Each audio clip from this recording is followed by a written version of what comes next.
As is the case with most of the major Welsh cave systems, Ogof Ffynnon is gated and locked for conservation reasons. That's a lot easier in actual fact. Beyond the gate, an excavated passage leads to two chambers connected by a short phreatic passage. The roofs of both chambers are decorated with a profusion of straw stalactites.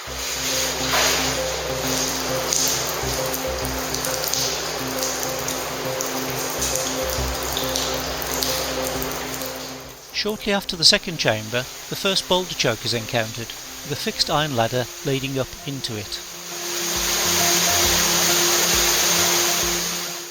At the top of the choke, a large chamber is entered.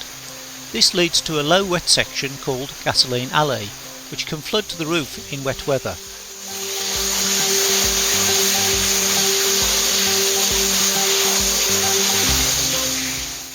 This short crawl then leads to twin pitches of 7 and 8 metres, leading up into the second boulder choke.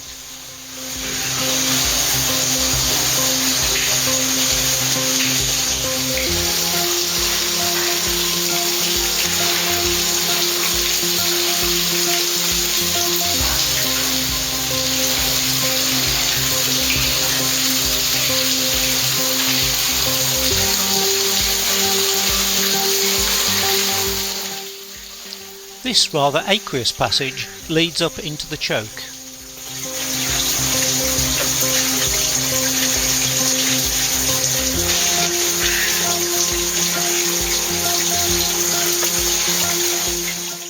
Several muddy floored chambers linked by low sections lead to Travertine Passage.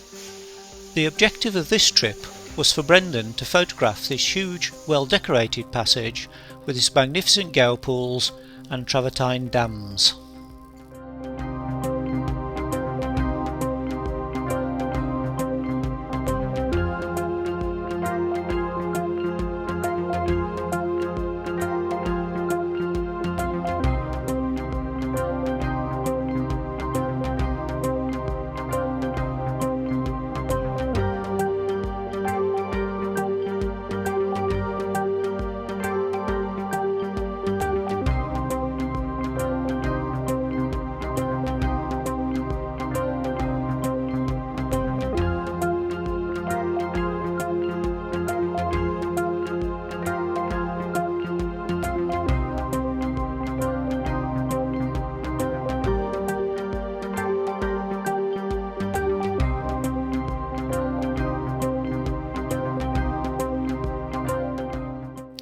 Travertine Passage leads up to and ends in the massive hall of the Mountain Kings.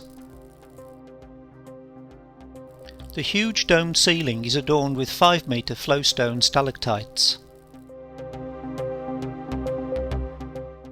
Behind the photographer is the third boulder choke. This is bypassed on the right hand side by a calcited flat out crawl.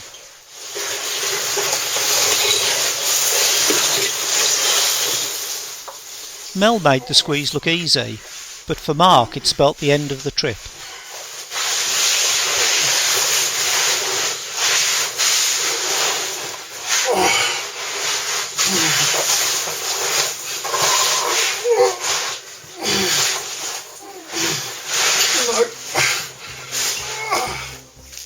So while the rest of the team continued deeper into the cave, Mark and I made our way back out.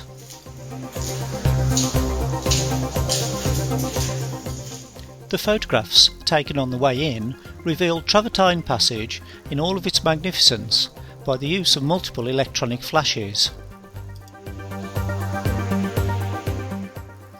The video gives a better idea of what the same passage looks like when only illuminated by caving lamps.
This short squeeze through marks the end of travertine passage and leads back to the muddy floored chambers beyond.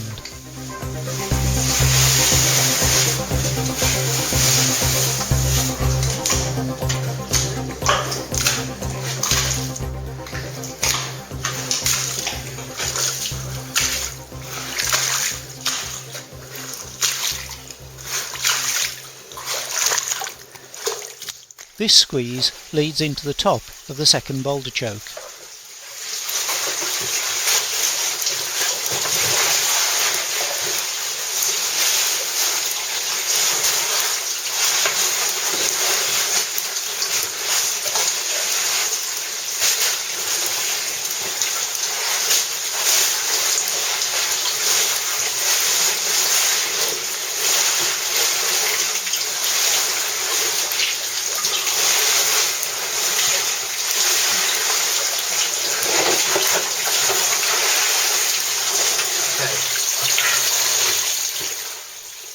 At least the water at the bottom of the choke washes off some of the liberal coating of mud from oversuits.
Of course, a crawl through Gasoline Alley washes off even more of the mud.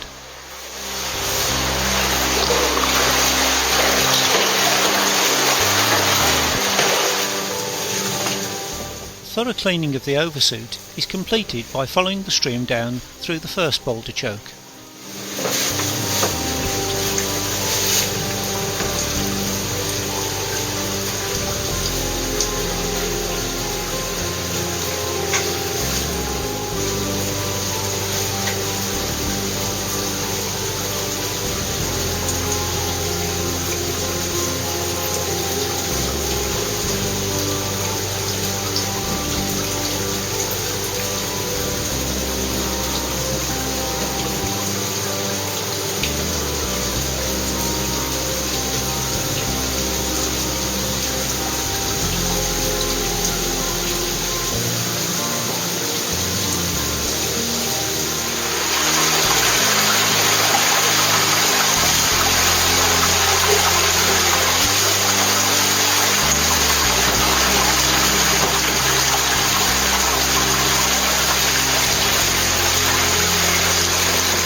Finally, we were back in the entrance chambers, where we took time to have one last look at the magnificent array of straw stalactites hanging down from the ceiling.